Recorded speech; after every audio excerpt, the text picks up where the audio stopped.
And so again, we are in Acts 27. The voyage to Rome begins for Paul, and I'll be reading the entire chapter this morning.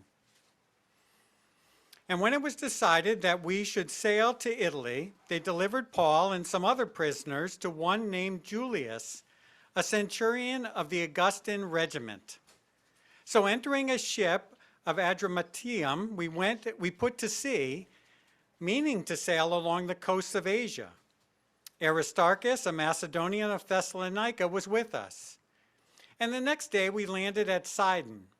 And Julius treated Paul kindly and gave him liberty to go to his friends and receive care. When we had put to sea from there, we sailed under the shelter of Cyprus because the winds were contrary. And when we had sailed over the sea, which is off Cilicia and Pamphylia, we came to Myra, a city of Lycia. There the centurion found an Alexandrian ship sailing to Italy, and he put us on board. When we had sailed slowly many days and arrived with difficulty off Sindus, the wind not permitting us to proceed, we sailed under the shelter of Crete off Salmone. Passing it with difficulty, we came to a place called Fair Havens near the city of Lasea. Now there had been much time, when much time had been spent and sailing was now dangerous because the fast was already over, Paul advised them, saying, "Men, I perceive that this voyage will end with disaster and much loss, not only of the cargo and ship, but also our lives." Nevertheless, the centurion was more persuaded by the helmsman and the owner of the ship than by the things spoken by Paul. And because the harbor was not suitable to winter in, the majority advised to set sail from there also, if by any means they could reach Phoenix, a harbor of Crete opening toward the southwest and northwest, and winter there. When the south wind blew softly, supposing that they had obtained their desire, putting out to sea, they sailed close by Crete. But not long after, a tempestuous headwind arose, called Euroclydon. And when the ship was caught and could not head into the wind, we let her drive. And running under the shelter of an island called Clauda, we secured the skiff with difficulty. When they had taken it on board, they used cables to undergird the ship, and fearing lest they should run aground on the Syrtis sands, they set sail, and so were driven. And because we were exceedingly tempest-tossed, the next day they lightened the ship. On the third day we threw the ship's tackle overboard with our own hands. Now when neither sun nor stars appeared for many days, and no small tempest beat on us, all hope that we would be saved was finally given up. But after long abstinence from food, then Paul stood in the midst of them and said, "Men, you should have listened to me, and not have sailed from Crete and incurred this disaster and loss. And now I urge you to take heart, for there will be no loss of life among you, but only of the ship. For there stood by me this night an angel of the God to whom I belong and whom I serve, saying, 'Do not be afraid. Paul, you must be brought before Caesar, and indeed God has granted you all those who sail with you. Therefore take heart, men, for I believe God that it will be just as it was told me. However, we must run aground on a certain island.' Now when the 14th night had come, as we were driven up and down in the Adriatic Sea, about midnight the sailors sensed that they were drawing near some land. And they took soundings and found it to be 20 fathoms. And when they had gone a little further, they took soundings again and found it to be 15 fathoms. Then fearing lest we should run aground on the rocks, they dropped 4 anchors from the stern and prayed for day to come. And as the sailors were seeking to escape from the ship, when they had let down the skiff into the sea, under pretense of putting out anchors from the prow, Paul said to the centurion and the soldiers, 'Unless these men stay in the ship, you cannot be saved.' Then the soldiers cut away the ropes of the skiff and let it fall off. And as day was about to dawn, Paul implored them all to take food, saying, Today is the 14th day you have waited and continued without food and eaten nothing. Therefore I urge you to take nourishment, for this is for your survival, since not a hair will fall from the head of any of you." And when he had said these things, he took bread and gave thanks to God in the presence of them all. And when he had broken it, he began to eat. Then they were all encouraged and also took food themselves. And in all, we were 276 persons on the ship. So when they had eaten enough, they lightened the ship and threw out the wheat into the sea. When it was day, they did not recognize the land, but they observed a bay with a beach, onto which they planned to run the ship if possible. And they let go the anchors and left them in the sea, meanwhile loosing the rudder ropes, and they hoisted the mainsail to the wind and made for shore. But striking a place where two seas met, they ran the ship aground, and the prow stuck fast and remained immovable. But the stern was being broken up by the violence of the waves. And the soldiers' plan was to kill the prisoners, lest any of them should swim away and escape. But the centurion, wanting to save Paul, kept them from their purpose, and commanded that those who could swim should jump overboard first and get to land, and the rest, some on boards and some on parts of the ship. And so it was that they all escaped safely to land. And may the Lord add his blessing to the reading from his word this morning. You may be seated.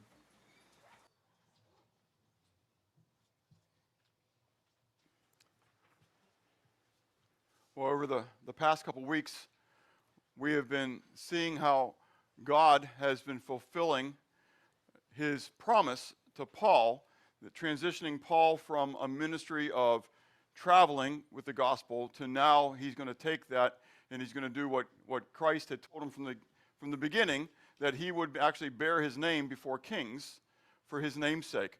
And then, so as he comes into Jerusalem and he gets arrested on false pretenses, right? And he's brought before the Romans and he's in jail. Jesus comes to him, if you remember that, right? And Jesus gives him encouragement in that, and he says, "Be of good cheer, Paul, for as you have testified for me in Jerusalem, so you must also bear witness at Rome." And so Jesus states that Paul was going to bear his name before kings and that he would ultimately make it all the way to Rome, where he would, as we see in today's passage, he's going to bear it before Caesar. And Paul takes him at his word. And so we see last week that Paul was able to preach the gospel, if you would, to King Agrippa, right? And Agrippa ends it with, "You almost persuade me to become a Christian." And Paul says, I would that you would be just as I am, except without the chains. Well, the next thing that happens then is that they begin this travel on to Rome. Back in 2020, in January 2020, we began a series on the book of 2 Corinthians, Paul's second letter to the church of Corinth. And I titled that series, "Embracing Affliction." And because the theme throughout Paul's epistle is exactly that, is the afflictions that we and he have gone through and how we are supposed to embrace those things. And in chapter 11 of that letter, so chapter 11, it's not 11th chapter from Paul's perspective, but from our perspective. We've made that letter into a book, okay? But he outlines then the afflictions that he went through with ministry, if you would. But in that, he states, and you can see I have it highlighted in red, he says, 3 times I was beaten with rods, once I was stoned, 3 times I was shipwrecked, a night and a day I have been in the deep. And then beginning at verse 26, you can see, in journeys often, in perils of water, in perils of robbers, in perils of my own countrymen, in perils of the Gentiles, in perils in the city, in perils in the wilderness, in perils in the sea, in perils among false brethren. What do you think Paul's trying to say? Say again? Rough life. But he understands what it's like to go through afflictions. He understands what rough times are like. He understands what it's like to walk through the perils of life. What's interesting about this is that Paul wrote this letter to the church of Corinth before the passage happens that we're going to read today. So prior to what we're going to talk about today, Paul's already been shipwrecked 3 times. He's already spent a night and a day floating in the water. Isn't it interesting that in the book of Acts, we don't read about any of that? Why? We've done this a couple times going through the book of Acts. Like, why is this in there? Why is this not in there? So why do you think we don't read about it in the book of Acts? Because God didn't want you to know about it. It wasn't important. It wasn't germane to the account at that moment. Do you understand? God doesn't want us to lift up Paul and be worshiping Paul. Does it make sense? The book of Acts, again, we call it the Acts of the Apostles, but it's really the Acts of who? Of God. It's what God has done. It's what God has done through the apostles. It's what God has done among the nations. So in the beginning of that book, chapter 1, we read and talked about the purpose of afflictions. God begins this whole book through Paul, this letter to the Corinthians, talking about the purpose of thlipsis, afflictions, pressure situations. And the idea of us having these thlipsis, this Thlipsis, these thlipsis, okay, is in order that the God of all encouragement, the God of all comfort, the God of all consolation, depends on what your translation is, but it's parakaleo, to call alongside. So I like the word encouragement, because you call somebody alongside you in order to encourage and put courage into them. And so the God of all encouragement does these things, allows these thlipsis into our life, these pressure situations into our life, in order that we might receive his encouragement. He might be able to place courage into us, in order that we, having received his encouragement, might be able to do that for others in the world when they fall into thlipsis.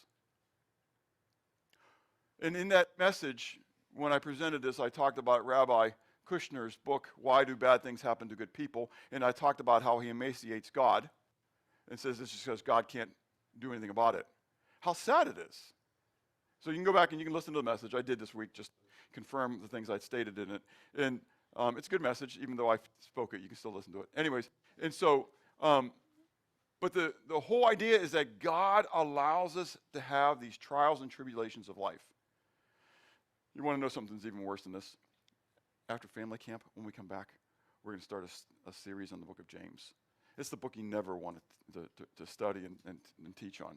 Count it all joy, brethren, when you fall into divers trials. Anyways, so I'm warning you ahead of time, okay? So just, we don't know what's going to happen, this animism thing about, all. But anyways, so as we study it. But anyways, but God allows trials, tribulations, thlipsis, pressure situations into our lives in order to present us opportunities. I appreciated your testimony, Gail. To provide us opportunities, little snippets, in which we might be able to place courage into others. And ultimately, that courage comes from God. Paul's going to be able to do it through the vehicle, if you would, through the venture of another shipwreck. So, sit right back and you'll hear a tale of a fateful trip that started from this Mediterranean port, but not on that tiny ship. But as the song continues and they talk about the passengers and the crew, that's where we start our message today. Because that's where the passage begins. It talks about, and we got on board. This is really kind of cool. And we got on board. Who's writing? Luke. Who's he talking about got on board? Well, Paul, Aristarchus, but who else? Forget the soldiers and prisoners right now. Luke. Luke got on board. Friends of Paul got on board. Paul's a what? He's a prisoner. Do you get it? He's a Roman prisoner. But he's being allowed to bring his friends along with him. Isn't God good? I mean, you just think, that's maybe a small little thing. You kind of read right over it. Every time I read it, I stop. That is really kind of cool. Not only that he was allowed to, but he had friends who were willing to. Now you think about that. Steve got arrested. And yeah, he's being transported in the van. But they said if you don't mind riding in the back of that transport van, you can go with them. To Seattle. Yeah, no, that's even good. So it's not as far as Seattle, but since it's a car, we'll take it that way. That's right. How many of you would sign up? Yeah, would you? Yeah. They go, I've never ridden in the back of a paddy wagon. I guarantee you when you're done, you probably say to yourself, why did I do that? Anyways. But that's what his friends did. Anyways, kind of cool. But also on that boat, so we've got Paul on the boat, we've got Luke on the boat, we've got others, whoever they are, we don't know, okay? We've got this man called Aristarchus, who is a Thessalonian, okay? It's kind of cool. I don't know why Aristarchus gets a little mention there, but that's kind of a cool thing, isn't it? God knew who was on that boat. And Aristarchus goes down in history as the one who kind of hung out with Paul on this trip, right? And he survives. I mean, think about this. So everything we're going to talk about Paul, you can read about Luke, and you can read about Aristarchus, right? They go through this whole situation as well, okay? And also you've got these soldiers, including the centurion, who's in charge of all these troops, and the sailors who are on the boat, who this is their living. So this is like when we talk about Peter, James, and John, and how the storm comes when they're in the Sea of Galilee, and they're all worried and that kind of stuff. And so when we get to the part where these guys are frightened, the reality is, they've been on the water before. They understand these storms. And so when these guys are frightened, they're really what? Frightened, okay? So these are the passengers that are on our thing, and they have this plan. What's the plan? Well, they're going to go along the coast of the province of Asia. So when it says along Asia, remember, it's talking about the province of Asia. That's where we talk about Asia Minor today, so Turkey and stuff like that. So they're planning on traveling along the coast, okay? And so the word there, it says meaning to, literally talks about their expectations. So I want to stop here for a moment because you woke up this morning. How many of you woke up this morning? Some of you probably start looking at we're going to sing, I'm alive, awake, alert, enthusiastic. Anyways, okay? And so, but you woke up this morning, and whether you realized it or not, you had expectations today. They're probably different, other people and other things. So you're here today. I don't know whether you expected to come today or whether your mom and dad said you're going to come or whether your spouse said, you're going to go. But you woke up with an expectation today. You might have expected to have certain food for breakfast. And you got the refrigerator and it wasn't there. I was going to have, I wasn't going to have because I don't eat much breakfast, okay? But let's say you said you're going to have eggs and sausage. But you got to the refrigerator and there are no eggs. All of a sudden your expectations are what? Dashed. Changed. Because now all of a sudden you say you have to make a decision for yourself. Well, I'm not going to eat it all. If I can't have my eggs and my sausage, I'm just not going to eat it all. Sometimes we act that way. Now I'm using a mundane illustration, but you get what I'm saying. You have expectations. And sometimes when your expectations aren't met, you do what? Yeah, who said it? Say it louder. Pout. You pout. You throw a hissy fit. If it was our children, we'd say fits get spankings. But now we're adults, and so we don't have to say that, right? We can throw all of our hissy fits we want to have, and we get away with it because Glenn can't come to Grandpa and say, that's a fit, and I'm going to have to spank your butt, okay? And I'll say, yeah, do it. He probably would. Anyways, so you had to try. And so we say that. Or we realize it's an opportunity to change course, right? Well, they had expectations.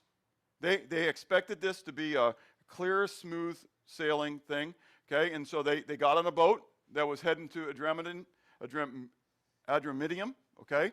Now, I'm making an assumption there because that's where the boat was from. So I'm assuming that it came down, it was loading up down in Caesarea, it's going to make a stop in Sidon, as we're going to see, and then it's going to continue on taking all of its cargo back up into that area, okay?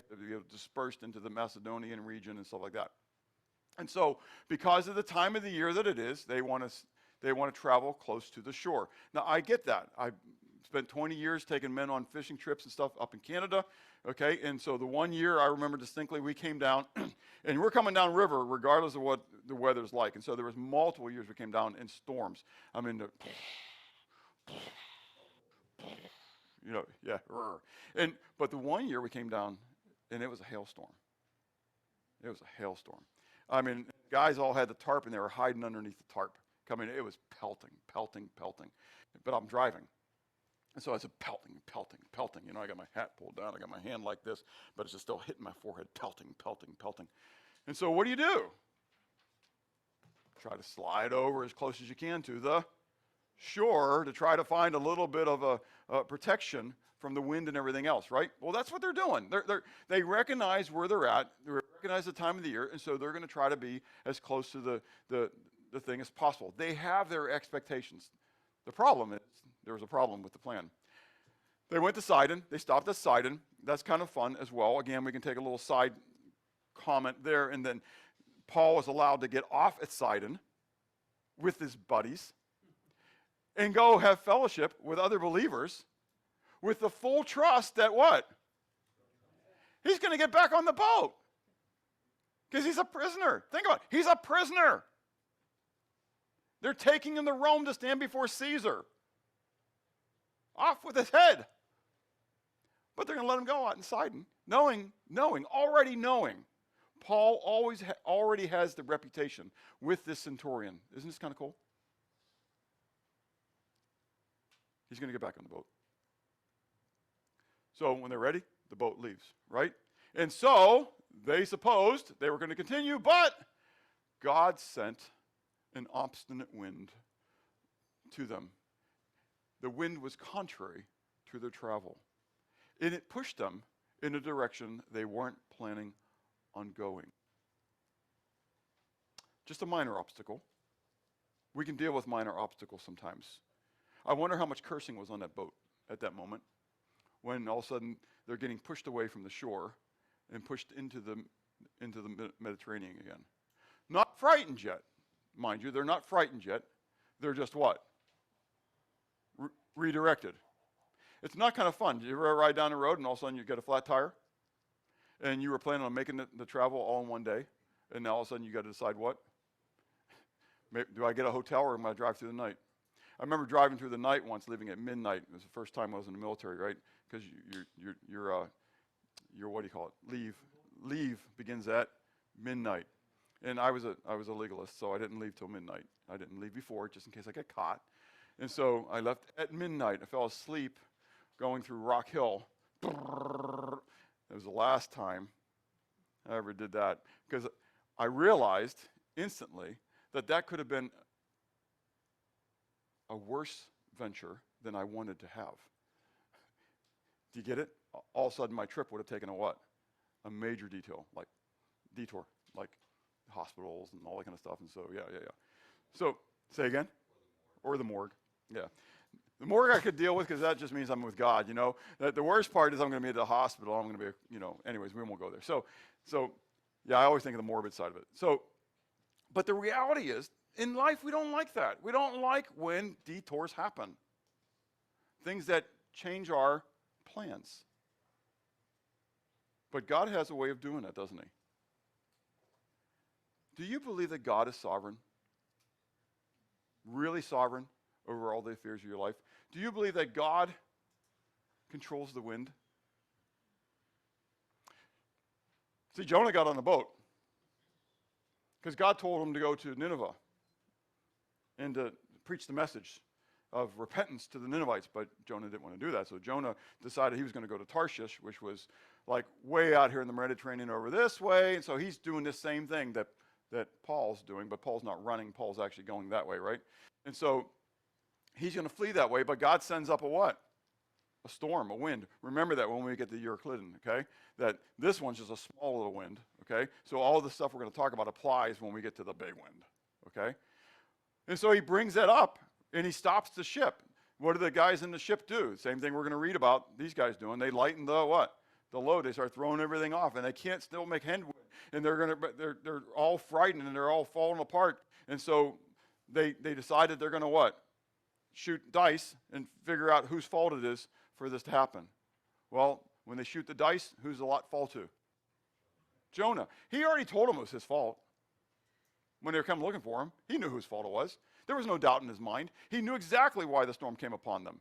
Because the God that he served is the God of the heavens and the earth, and he was running from God, and God wasn't going to allow him. And now other people were dealing with the consequences of his sin, while God was using the wind and the storms to divert him back to what he was going to do. Okay? Exodus 10, 13 and 19. Does anybody know what that passage is about? Nope, not. That's when we get to 14 and 15. 10 is when the locusts came. That was the plague of locusts. God brought a strong westerly wind and brought the locusts into Egypt. More locusts than they've ever seen, and they've eaten everything up. And so after they were done eating everything, God then brought an easterly wind and drove them back out into the sea.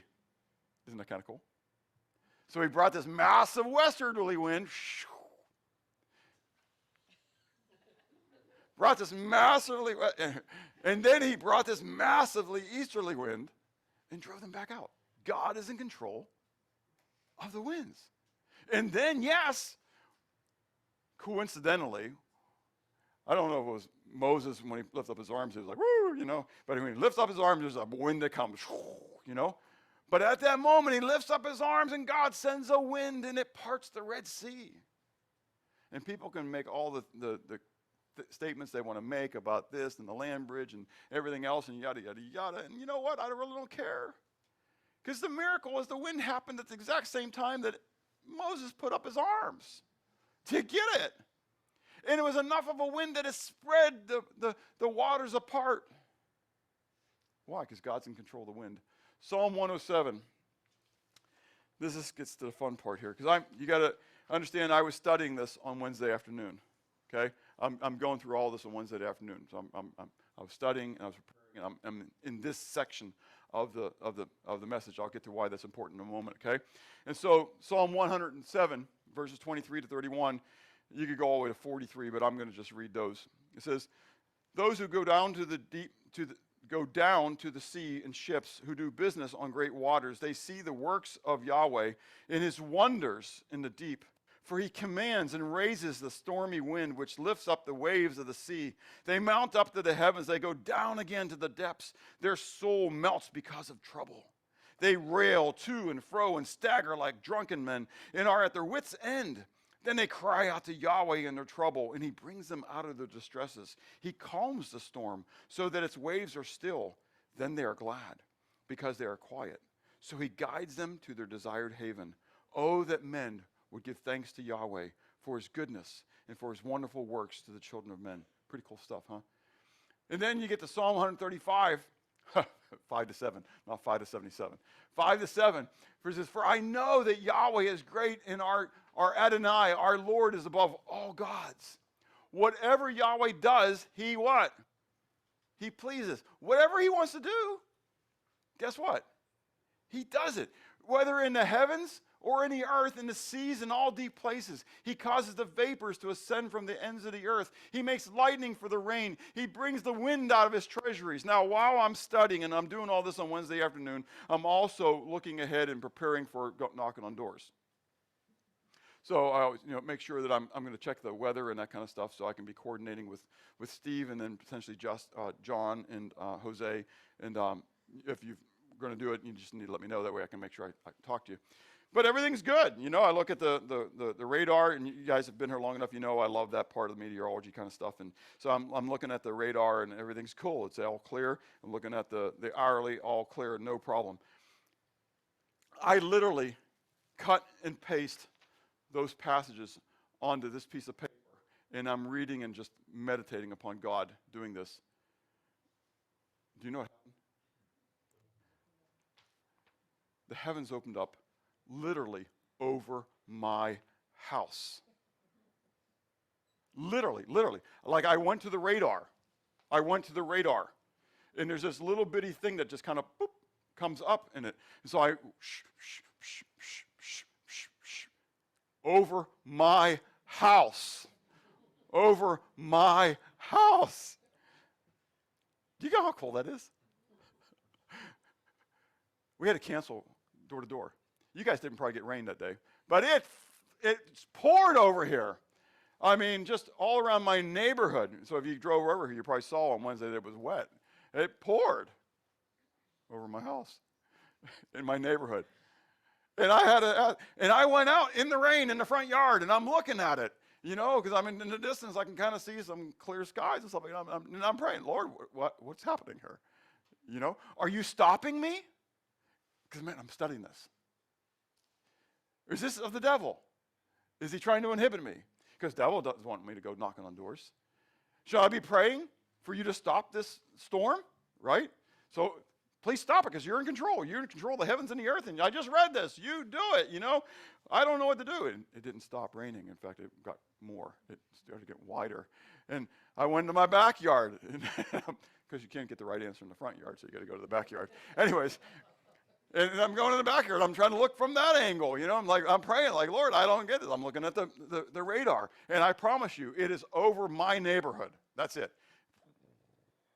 And that's where we're going to go. We were in my neighborhood, knocking on doors. And so finally I said, okay, God, I get it. We're supposed to cancel. So we canceled. At that point, we canceled. And so it was after 6. I think it rained all the way up right at 6, and just after 6 is when it stopped. Anyways, it was just so nuts. I get this. God is in control. That's what he told Job, right? Do you know where I store up the ice? Do you know how I do these things?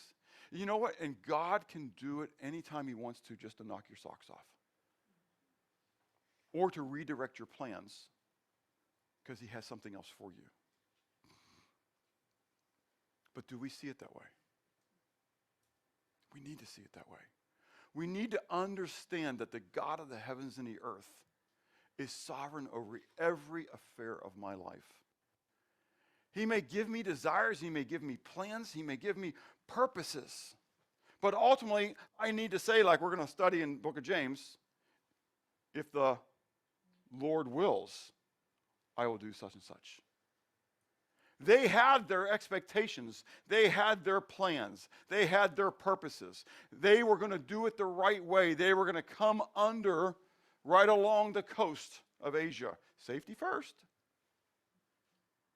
But God said, nope, I got other plans for you. I have an appointment in Malta. We'll get there next week.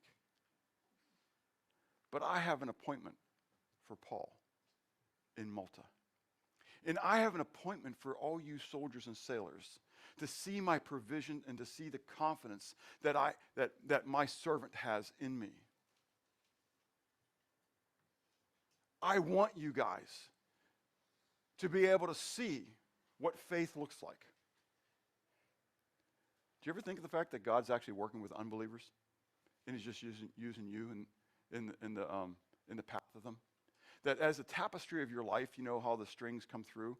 You got the ones that are coming horizontal, the ones that are coming vertical. That the tapestry of your life is interweaving with the tapestry of other people's lives. And God just happens to use your little thread to intersect with the threads of others. And he has a purpose for it. Do you live like this is a purposed life? Or like this is haphazard? Like God didn't know what he was doing when he allowed you to be born to where you were born, to who you were born to, and then move you. Todd, I'm looking at you. I mean, I understand you were in Kansas and it was your love. And God moved you to the abysmal armpit of the world of Augusta. I get it. I mean, John Denver's saying almost heaven, West Virginia, because if you go just a little further north, you get to Pennsylvania. I mean, it's just, but I was brought down into purgatory, and I remained in purgatory. No, I'm just joking. But you guys get it, right? And God redirects us and moves us where he wants us to be. And you can fight against it. You kick against the pricks, as he said to Paul. Or you can what? You accept it. Embrace it. Embrace it. Even if you consider it an affliction of the soul. You can embrace it. Because God wants you to use it for his glory. He's got a purpose for you to be where you are at that moment. Faith is the evidence of things not seen. It's the substance of things, or it's the evidence, it's the substance of things not seen, it's the evidence of things hoped for. We know, I hope you say that God is in control and he has a plan. Do we live it? Well, they wanted to get into Fair Havens. Protection, but Fair Havens wasn't necessarily Fair Havens, especially when it came to a storm. And so it was unsuitable, it was contrary for them to winter in. Why? Because as we're going to see in a moment, the storms are going to come this way. They're going to come from the Levant, okay, which is the ancient Near East Palestinian area. It's going to come that way, and it's going to drive that. And so they cannot be on the southern side of Crete. They need to move in order to try to get to a more suitable spot. So we have these perspectives that go on. Paul, though, perceives that if they leave this port, they are going to find trouble. Now, the word for perceive there, I've got is where we get our word for theorize, theory and stuff like that, theoreo, okay? And so it doesn't necessarily mean perceiving like a vision. However, it can be used that way. So John 14, that's the woman at the well. That's a Samaritan woman at the well. And she says, "Sir, I perceive that you are a prophet." In other words, I'm putting these things together. You know, I'm putting all these things together. So I don't necessarily think, because we're not told this, that God gave him a word, if you would. I think he just understands the time. When is it? When is it? What are we told in this passage? What time of the year is this? It's the fall. How do you know that, Steve? But why? How do we know it's fall? It's after the fast. It's after the fast. Yom Kippur. It's after Yom Kippur. And so it's after the fast. And so I want you to think about it. How many of y'all have lived in Miami or Puerto Rico? Down in that area. Not Florida, Puerto Rico. Daniel, I was going to pick on you right off the bat, but I figured Denise would be here. She's not here right now, okay? Do you want to go out in a sailboat in October and say, I'm going to just take a trip? So now you have Google Maps and that kind of stuff, so get rid of what you understand, but now you don't have the meteorology stuff that we have today. Are you going to take a trip to the Virgin Islands? And why not? It's hurricane season. You just know that. There's a certain time of the year, I mean, we know that, we're getting into the hurricane season. I mean, even the rain that we had, really it wasn't from I don't think it was considered a tropical storm this week, but it was swirling off of the coast. That's where it came from, okay? And so it was just the same kind of concept, okay? I don't think they named it. I don't think it had the wind speed to be named or whatever, okay? And so we know we're getting into that season right now. Does that make sense? And so all the prognosticators, put out how many, it's going to be a good season, a bad season. We're going to have this many bad hurricanes and all that kind of stuff. They don't know squat, okay? Do you know when we'll know how many bad hurricanes we have this year? After the season's over. That's exactly right. I can be 100% in my predictions in January, February, okay? I look back. Yeah, we had 3, okay? And they're going to hit here. I mean, even when the cone, you know what the cone means? You know when they're showing you the cone? You know what the cone means? We haven't got a clue. Okay? Based upon all the things that we've studied, based upon all the past storms, they've kind of gone this way. But it's no holds barred when it comes to a storm, right? So Paul is just looking at realism here. It's after the fast. We're close to the Levant. This is not a good moment. I don't have good feelings about this. I theorize, that if we start this move, bad things are going to happen. Well, he's not the only one who gets to have a perspective or an opinion, because you got the owner of the boat. He's the guy who has the investment. Remember, this is a lot of stuff on this boat, okay? And so he's looking at this port saying, look, this port will not stand a Levanter or a Euroclydon at that time coming against us. We'll be destroyed in this port. If we can just get ourselves over to Phoenix, now, probably bad location for Phoenix because of what we read in Acts 27, that it has an opening to the north and to the south. So it's probably closer to the edge right here, okay? And the idea is they want to be on this end, the western end of Crete, so that when the wind comes, they have the protection of the coast. Right? Does that make sense? And you can see it's Crete, okay? And so compared to the world, it's not a what? Say again? It's not a lot of protection, but it's not a long trip. We're just talking about going around the edge of the island. We're not talking about trying to get to Rome at this. I can't answer that. 3-hour tour. Yeah, we're going to get that in a moment. Back to that in a moment. Yeah, a 3-hour tour. That's good, John. That's exactly right. I hadn't thought about that. I've been weaving that thing the whole way through, but yeah. Probably was. Now you got me out. This afternoon, I'm going to be searching this thing and saying, how long would it take? That would really be cool. And then we start calling, the Centurion Gilligan. Anyways, but the reality is, this makes total sense. Look, we can't port here. I'm the guy who's going to lose everything. So do what you want, Mr. Centurion. But this boat, it's going around the corner. Centurion now has a decision. Think about it, right? Because he's on this boat that's heading to Adramyttium, right? Adramyttium. And so he's heading up there, okay? He's ultimately trying to get to Rome. And so now has this boat that he has fare on, and it's going to leave. So he has to make a decision. So what decision does he make? Everybody on the boat. Boat's pulling out. We're all on it, right? So they all get on the boat. And what happens? Well, they begin to start off. There's a calm before the storm. Isn't that how life happens? There's a calm before the storm. Life is good. You may be living up in the mountains, head in the clouds. Problem with clouds is that it's like fog.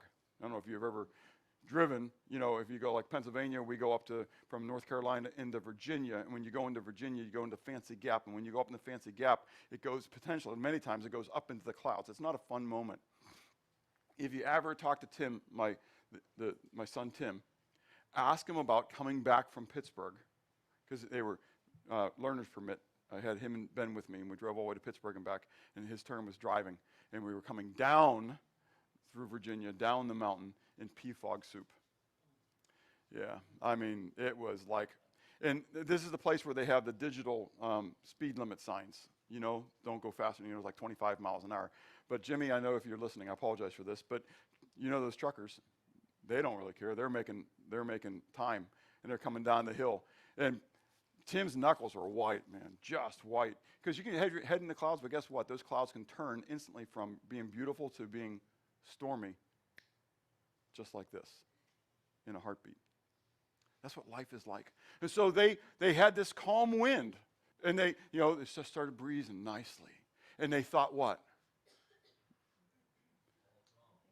No, not, yeah, Paul's wrong. Yeah, of course. I don't know if at this moment that he's giving them the weight. He's listening to him, he trusts him, but as far as prognosticating the weather, whatever. I'm going to listen to the owner, right? So they got it. So they jump into the boat and they start off. The problem is the Euroclydon began. It probably already had begun. It just hadn't reached them yet. But they were about ready to be overtaken by this. The calm breeze turned into a terrible storm. And what's really interesting in this is it says that they were hit by a what? Wind. What kind of wind were they hit with? Good look at it. Say again? A violent wind, but from what direction? It's a head.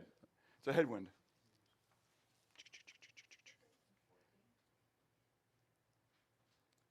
Yeah, so verse 14, not long after a tempestuous headwind arose. What does yours say? Before very long, there rushed down from the land a violent wind. A violent wind, okay. It's a headwind that came at them. So it swirled.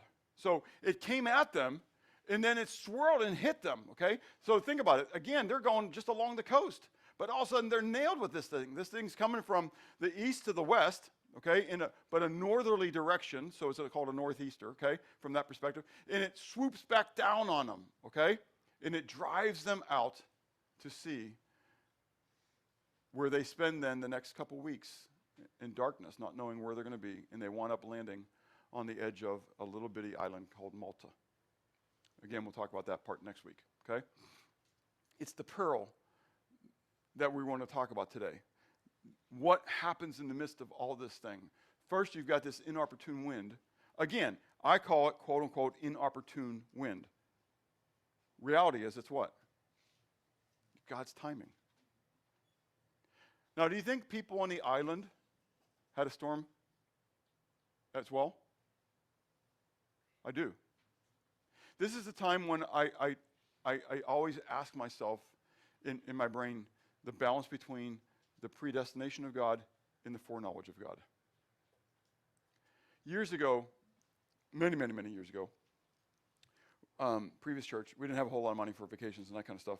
And so I was praying about it, and we found a place over in Myrtle Beach that would give a free stay to pastors, as long as you didn't go on a weekend. No, because that was their bread and butter. That's okay. And that's okay, because I was going to have to be back on the weekend and preaching anyway, right? So we went in October. Okay? It was in the 80s. It was warm. It was beautiful. But it was October. The beach was empty. I don't want any part of a beach in summertime. We will not go to the ocean. Okay, I've shared that with family camp stuff. That's me. Okay, I'm not going to go there. I don't need it. I don't need sights. I don't need to be looking at that kind of stuff. Okay, and so whatever's they offer, I don't want. October, great. Make big sand castles and everything. Even if it's cold and everything else, we didn't really care. We're making sand castles, and we're going to walk along the beach. It was in the 80s. It was beautiful. I was jumping waves with my kids, and I remember saying, God. And as I'm watching, we had this huge sand castle. I mean, huge. I got a video on how to do them.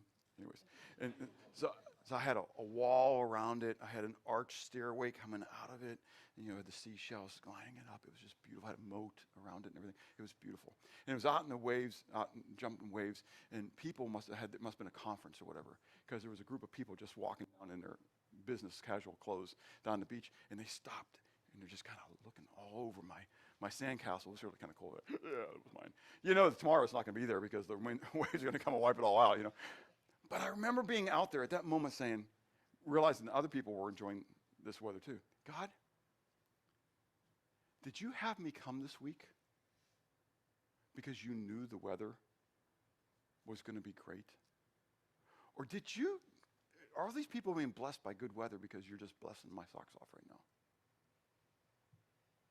That sounds a little prideful, doesn't it? But you know what? I believe that sometimes. I believe other people can have residual blessing because of what God wants to do for you. And predestination, foreknowledge, I don't know how they get together. I don't know how that plays out. I don't know how God works it. And I'm not going to tell you I know how. But all I know is at that moment, God blessed my socks off. Well, I don't know how it's playing out here, but God sends this storm. I think he sends the storm. That's what he says. He's over the storms. And so he worked it out that they would be right where they needed to be right when that happens, so they'd be knocked off into the Mediterranean. Do you believe that or not? Well, I believe it was. So what happens? The crew was frightened. The crew was frightened, and the ship was lightened. Okay, just like with Jonah, they threw out all the cargo. They're trying to lighten the ship, trying to make better headway to some place that they can get to, but they can't do it. And so they're all panicked. They're not eating.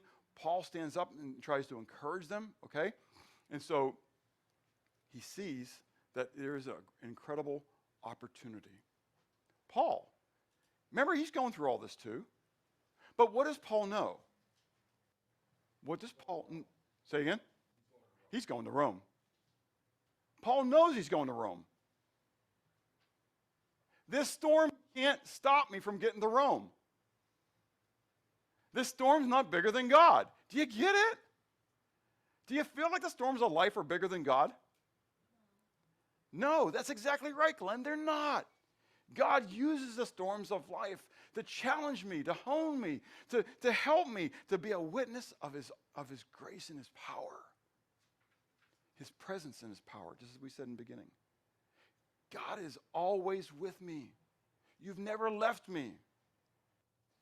As in the song earlier, you've never left me. You've always been by my side. And he knew it. God was going to do what God promised.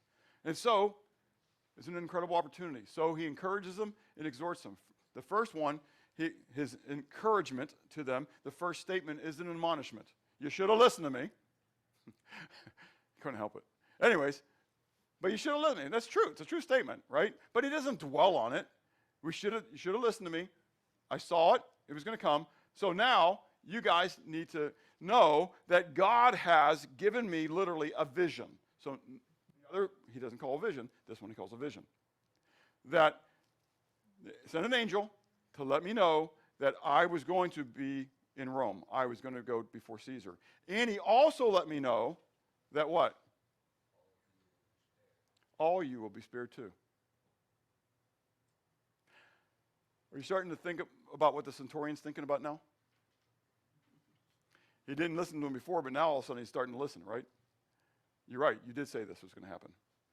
And now all of a sudden, and I'm sure they've had conversations, right? Multiple conversations. I'm sure he already knows that Jesus appeared to him when he was in the jail. I mean, we don't read it in the scriptures, but I'm sure Paul has been sharing all these things with him, right? So the centurion probably has so much background information. And now Paul does this. Wow. The ship's going to be destroyed, though. It's going to take weeks for this to be fulfilled. This is a prophecy. Think about it. If it doesn't happen this way, Paul's a what? He's a false prophet. He's a liar. The ship's going to be destroyed, but everybody's going to be saved. Everybody's going to be spared. That's declaration. Well, then later on, so now we have a couple weeks go by, right? Even at that time, they've been fasting. But now it's 2 weeks, and haven't been eating anything, right? And so Paul stands up because he realizes that they're nearing shore, right? And first of all, he gives them a castigation. Well, what's a castigation? It is a strong reproof. Because at this moment, how does it begin? Well, there are men who are trying to do what?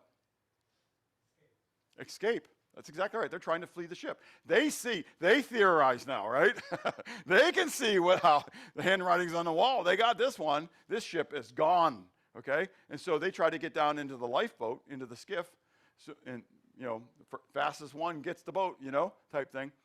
Paul sees them, and he yells to the centurion, he says, no, if those guys leave, this boat's gone. Isn't that kind of an interesting thought process?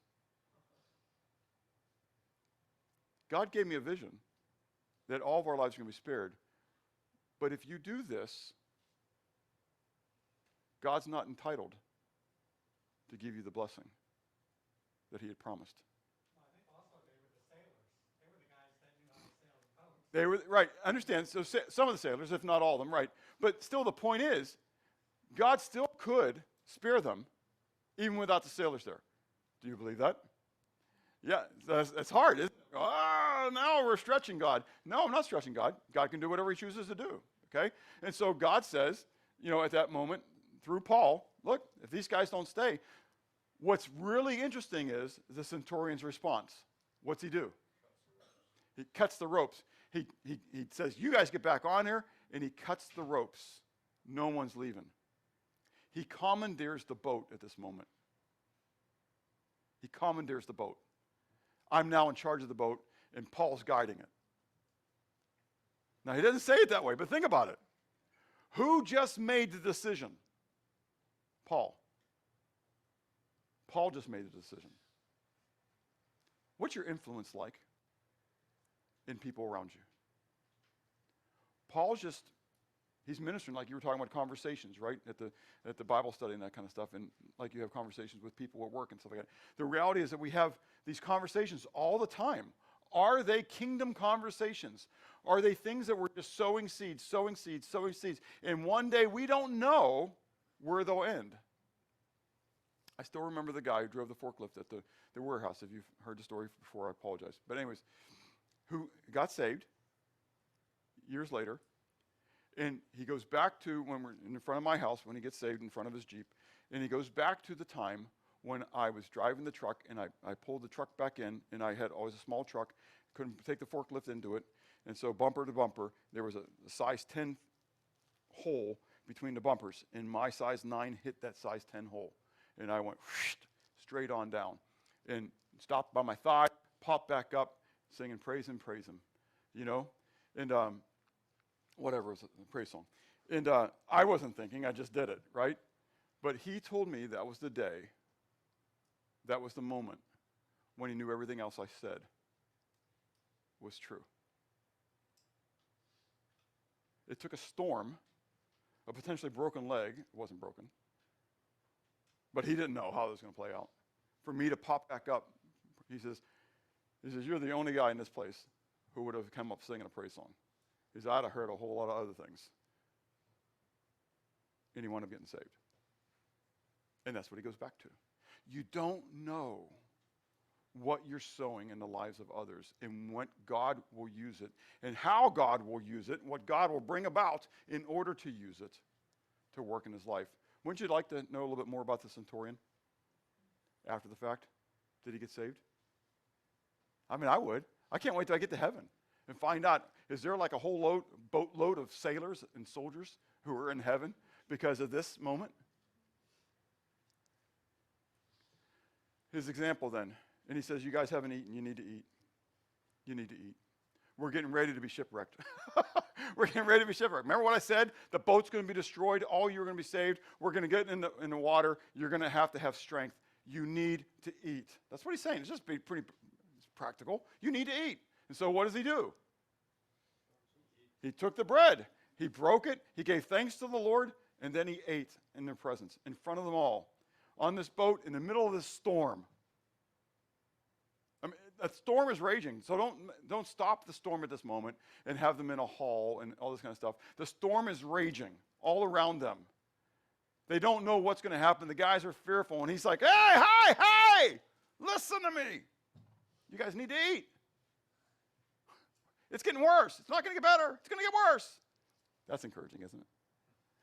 The boat's going to be rammed. It's going to be destroyed. You're going to be saved, so you better eat. You better eat. Watch, guys. Watch me eat my soggy bread. You know? And he eats. And what do all the guys do? They eat. It says that they were encouraged. They had courage placed into them at that moment. Don't ever think you're not the person that can be used in that moment. It's God who uses you, not you yourself. God allowed you to be in the situation that you're in because he wants to use you in that situation that you're in. Are you willing to be used in that situation? We read about Paul because Paul was. Do you get it? That's the difference of what's happening here. Paul was willing to do it. Well, the soldiers then had to plan to kill all the prisoners. Why? Real quickly, why? Good, exactly right.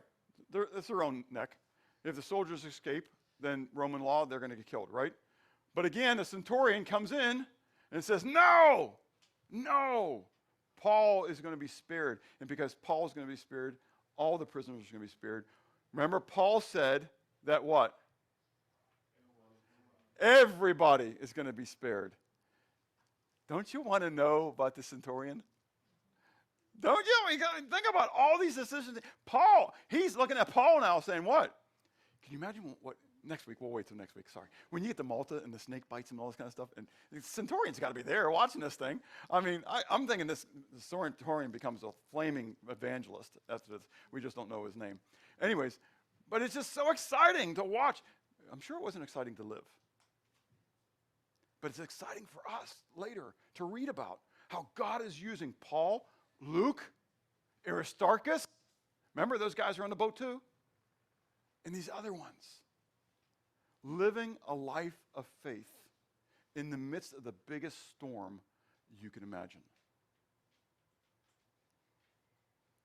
And God used it to draw the roughest of men. Think about it, soldiers and sailors, to himself. Do you believe that God is sovereign over the events of your life? Do you look for opportunities for ministry during each quote-unquote situation that arises? Are you willing to embrace the storm that you are traversing and ask God to use it for his glory? Is there then a need to change the way you think and therefore change the way you act? Father, thank you for you. Thank you for your goodness. And it's hard for me to say thank you for the storm. But Lord, we thank you for storms, because knowing that you can use the storms in our lives and through our lives to minister to others. You know the ones I'm thinking of right now, Lord, who are going through storms. And I am helpless. to have the words of life that are apart from your words, because your words are true, and it's your words that bring life. So God, I ask that the power of your Holy Spirit would encourage these individuals who right now, who are your children, who are going through just storms, pressure situations. Show them your mercy, show them your long suffering, show them your courage and your consolation, your comfort, your mercy, your grace, in order that they might be able to be that in the lives of others. Thank you, Lord, for how you've done that in my life throughout the years. Lord, help us to be faithful. I don't look forward to what you might teach us through this, but I do look forward to what you might teach us through this. We ask these things in Jesus' name. Amen.